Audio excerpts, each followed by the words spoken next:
हमें वेबसाइट बनाने के लिए क्या क्या ऑप्शन है और वेबसाइट बनाने के लिए हर किसी को कोडिंग आनी चाहिए। अगर किसी को ज़्यादा कस्टमाइजेशन चाहिए वेबसाइट में तो हम क्या कर सकते हैं, जैसे कि SSL क्या होता है और इसका क्या रोल होता है इसमें वेबसाइट के अंदर। तो SSL का जो ये सर्टिफिकेशन होती है कहाँ से होती है। हेलो गाइस, गुड मॉर्निंग, आप सभी का वेलकम है सॉफ्ट ट्रिक्स के इस नए एपिसोड में।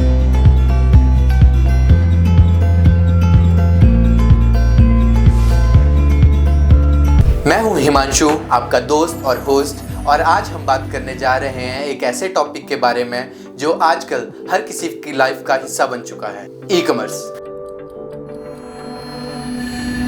आप सब ऑनलाइन शॉपिंग तो जरूर करते होंगे, जैसे travel bookings, groceries, purchasing goods and services. लेकिन क्या आपने कभी सोचा है कि ये वेबसाइट किस टेक्नोलॉजी पे चलती है। आज मेरे साथ हैं गौरव, जो हमें इससे रिलेटेड हर सवाल का जवाब देने वाले हैं। Gaurav, welcome to the show. Hello friends, hello Himanshu, thank you for inviting me to the show. तो गौरव जी, क्या आप तैयार हैं हमारे सवालों के जवाब देने के लिए? बिल्कुल। तो गौरव जी, क्या आपने पुष्पा 2 देखी?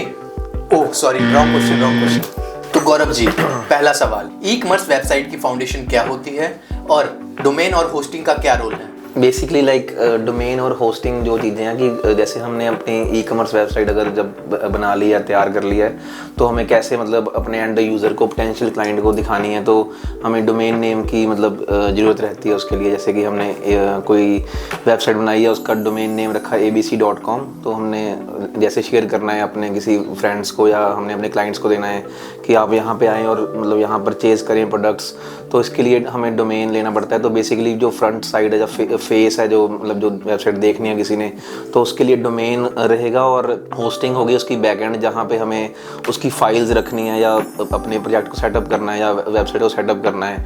और जैसे फर्स्ट आपका जो पार्ट था इसका क्वेश्चन का कि फाउंडेशन क्या होती है? फाउंडेशन जो है, फाउंडेशन बेसिकली कि हमें जो हमारी इन्वेंट्री है और जो हमारे कलेक्शंस हैं या कैटेगरीज हैं वेबसाइट की, वो एक तरह से एक इसकी फाउंडेशन है। और जो हम उसमें यूज़ कर रहे हैं, इमेजेस, पिक्चर्स यूज़ कर रहे हैं, टाइटल, डिस्क्रिप्शन जो लिख रहे हैं हम प्रोडक्ट्स के लिए, तो वो एक क्वालिटी होनी चाहिए उसके अंदर।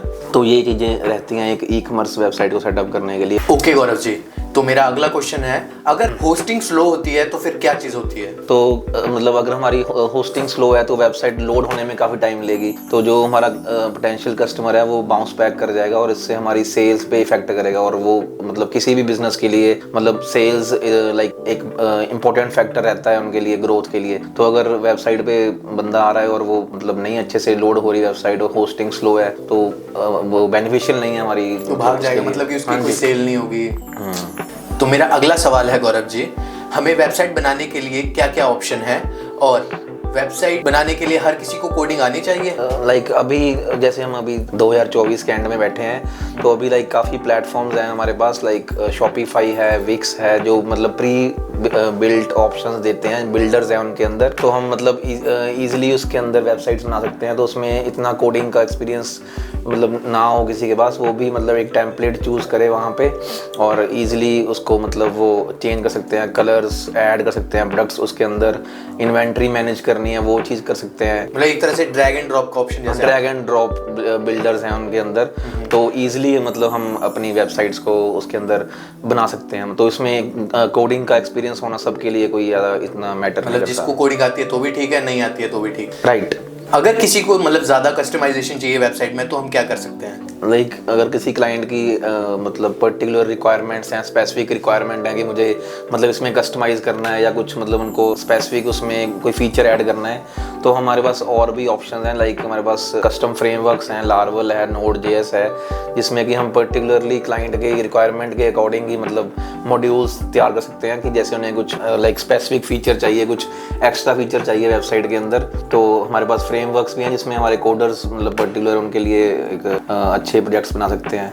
किसी क्लाइंट को अगर कोई पर्टिकुलर काम करवाना है उसकी नीड के हिसाब से, तो फिर जैसे कई बार जैसे हमारे पास कोई क्लाइंट आता है तो वो बोलता है कि मुझे अपनी कंट्री स्पेसिफिक कोई पेमेंट गेटवे ऐड करवाना है इसके अंदर, तो उसमें हमारे डेवलपर्स को अच्छा एक्सपीरियंस है, तो हम उनकी डॉक्यूमेंटेशंस यूज़ करके, APIs यूज़ करके कस्टम वेबसाइट्स भी बना सकते हैं उनके लिए, ई कॉमर्स में जो रन करेंगे। ठीक है। तो अगला क्वेश्चन है जैसे कि SSL क्या होता है और इसका क्या रोल होता है इसमें वेबसाइट के अंदर?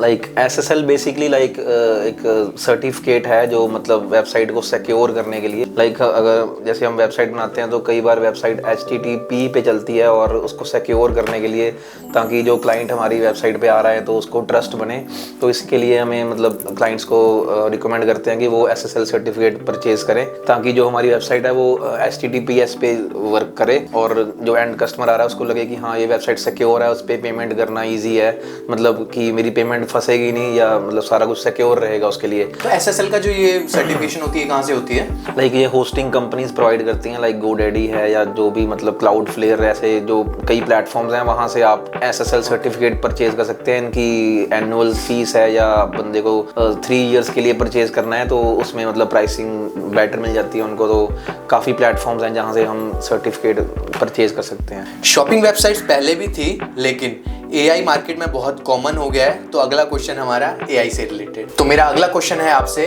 जब हम शॉपिंग करते टाइम मतलब जब भी कोई कीवर्ड डालते हैं तो हमारे पास ना रिकमेंडेशंस आती हैं, जैसे कि ये लोग कुछ लोग ये खरीद रहे हैं, ये वाले शूज़ खरीद रहे हैं, तो ये कैसे काम करता है? लाइक इसके ऑनलाइन ऐप्स हैं या एक्सटेंशंस हैं जो अभी मतलब मार्केट में हैं और लाइक कस्टम भी बना सकते हैं इन चीज़ों को। हाँ, तो जैसे आपने अभी बोला कि ऐसे रिकमेंडेशंस कैसे वर्क करती हैं, जैसे कि कोई शूज़ लेने आया तो उसको मतलब दिखाना है कि कैसे कि जैसिका ने जैसे मतलब शूज़ परचेज करे हैं या लास्ट ऑर्डर अभी मतलब कुछ 15 मिनट्स पहले कोई ऑर्डर हुआ है साइट पे, तो ये चीज़ों के लिए ऐसे मैंने बोला कि ऐप्स होती हैं अवेलेबल अगर शॉपिफाई के अंदर, या खुद से भी कस्टम फ्रेमवर्क में हम खुद से बना सकते हैं ये चीज़ें। तो बेसिकली हमें ये बोट्स बनाने पड़ते हैं इसके लिए कि जो मतलब उसमें हमें टाइम सेट करना है कि जैसे कोई बंदा आया साइट पे तो उसको आफ्टर 5 सेकेंड या 10-15 सेकेंड के बाद मतलब उसको रिकमेंडेशन आनी शुरू हो जाए कि जैसे आप शूज़ लेने आए हो तो हम उसको सिमिलर चीज़ दिखाएंगे कि मतलब एक ही तरह का प्रोडक्ट, ताकि वो हाँ जी ताकि वो कनेक्टिविटी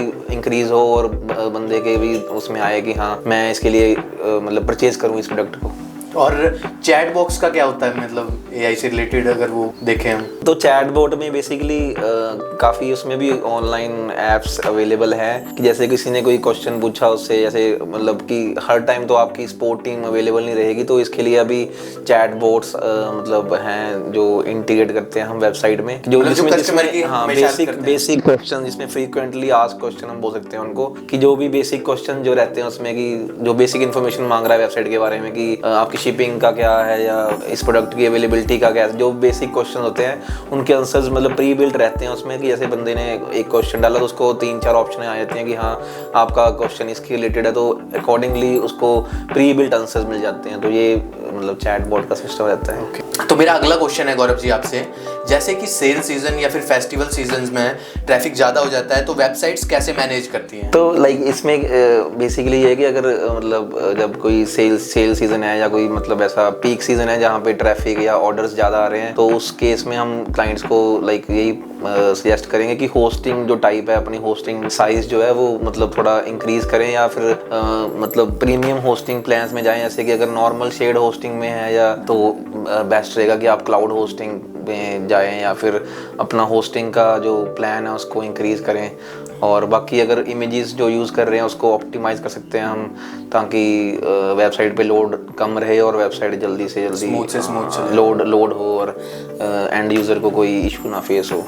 ठीक है, तो गौरव जी अगला क्वेश्चन, फ्यूचर टेक्नोलॉजी के बारे में कुछ बताइए, ब्लॉकचेन और वर्चुअल रियलिटी कैसे काम करती है? तो ब्लॉकचेन का लाइक आजकल ये रोल है कि जैसे कि आजकल पेंटिंग्स हैं या कुछ पिक्चर्स हैं तो उसको लोग जैसे अपना एक तरह से ट्रेडमार्क कर लेते हैं या उसको मतलब कॉपीराइट करने के लिए, और उसकी जैसे उसको सेल आउट करना है तो उसको as a non fungible token NFT की तरह उसको सेल आउट करते हैं। तो उसमें मतलब वो एक तरह से ई-कॉमर्स में उसको बना लेते हैं उसको जैसे NFTs को, और जैसे उन्होंने सेल आउट करना है किसी को तो वो बंदा आएगा वेबसाइट पे और देखेगा कि उसकी क्या प्राइस है, उसको ऐड टू कार्ट करेगा और उसको परचेज करेगा। तो ये थोड़ा सा मतलब ब्लॉकचेन अभी जो ई-कॉमर्स के अंदर जैसे मतलब मर्ज हो रहा है ऐसा कुछ मतलब यूज़ कर रहे हैं लोग उसको।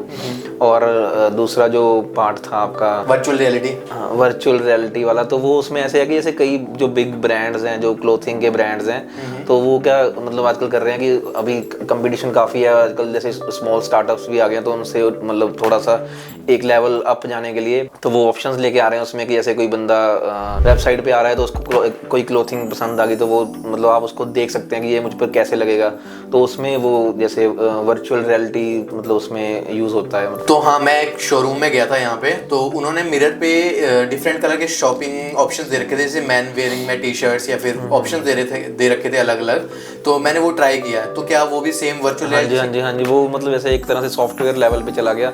और जो मैं आपको बोल रहा था कि वो मतलब अभी वेबसाइट्स के लिए जैसे ई कॉमर्स वेबसाइट की बात कर रहे हैं हम, तो उसमें एडिशनल फीचर जैसे किसी को यूज़ करना है कि जैसे आप पॉपुलर उसमें क्लोथिंग ब्रांड्स या क्लोथिंग ई कॉमर्स स्टोर्स में जाते हैं तो वहाँ पे आप चेक कर सकते हैं कि ये मतलब कैसा लगेगा। तो दोस्तों, ये है हमारा आज का episode, the technology behind e commerce. तो मुझे लगता है आप सबको कुछ नया सीखने को मिला होगा।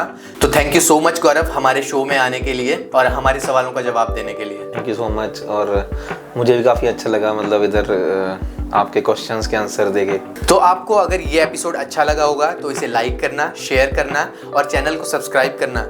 अगर आपके कोई भी क्वेश्चंस होंगे तो कमेंट बॉक्स में कमेंट जरूर करना। अगर आपको अपनी वेबसाइट रिएक्ट, लारावेल, नोड.जेएस फ्रेमवर्क में बनवानी है तो सॉफ्टट्रिक्स से जरूर कांटेक्ट करें। तो वेबसाइट और व्हाट्सएप नंबर हमारी स्क्रीन पे दिए गए हैं। तो थैंक यू सो मच और मिलते हैं सीधा नेक्स्ट एपिसोड में। उम्मीद करता हूँ आपको ये अच्छा लगा होगा एपिसोड।